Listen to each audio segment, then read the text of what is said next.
کہ قربانی کرنے کا سنت طریقہ کیا ہے، تو سب سے پہلے تو یہ سمجھیے کہ انسان کو اپنا جانور خود ہی ذبح کرنا چاہیے۔ سب سے افضل طریقہ یہ ہے کہ انسان خود اپنا جانور اپنے ہاتھوں سے ذبح کرے۔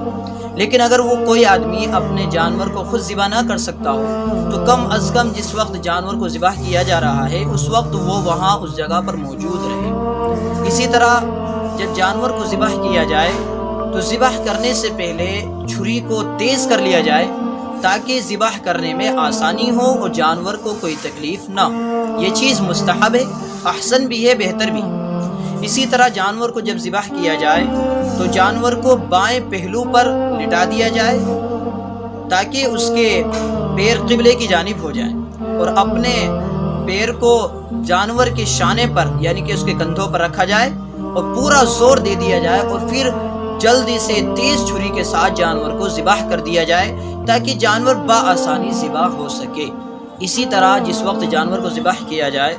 تو اس سے پہلے دل سے نیت کرنا یہ ضروری ہے، زبان سے الفاظ کا استعمال کرنا یہ ضروری نہیں ہے کہ کس کی جانب سے جانور کو ذبح کیا جا رہا ہے، صرف دل سے نیت کرنا ہی کافی ہے۔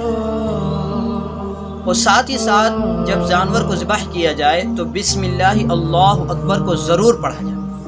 اسی طرح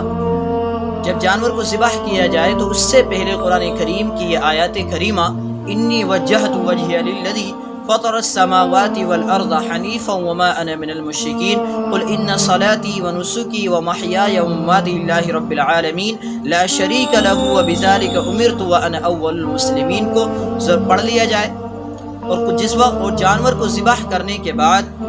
یہ دعا پڑھنی چاہیے، اللہم تقبلہ منی کما تقبلت من حبیبک محمد صلی اللہ علیہ وسلم ومن خلیلک ابراہیم علیہ السلام۔ اور اگر کوئی آدمی اپنا جانور ذبح نہ کر رہا ہو بلکہ اپنی جگہ کسی دوسرے کا جانور ذبح کر رہا ہو تو اللہم تقبلہ منی کی جگہ اللہم تقبلہ من پڑھے، اور پھر اس کے بعد اس آدمی کا نام لے لے جس آدمی کا وہ جانور ذبح کر رہا ہے، تو گویا کہ پڑھے اللہم تقبلہ من محمد سلمان کما تقبلت من حبیبک محمد ومن خلیلک ابراہیم علیہ السلام۔ تو یہ قربانی کا سنت طریقہ ہے، اس طریقے کے مطابق اپنی قربانی کرنی چاہیے۔ انی وجہت وجہی للذی فطر السماوات والارض حنیفا وما انا من المشرکین قل ان صلاتي ونسکی ومحیای ومماتی للہ رب العالمین لا شریک لہ وبذلک امرت وانا اول المسلمین کو اللہم تقبلہ منی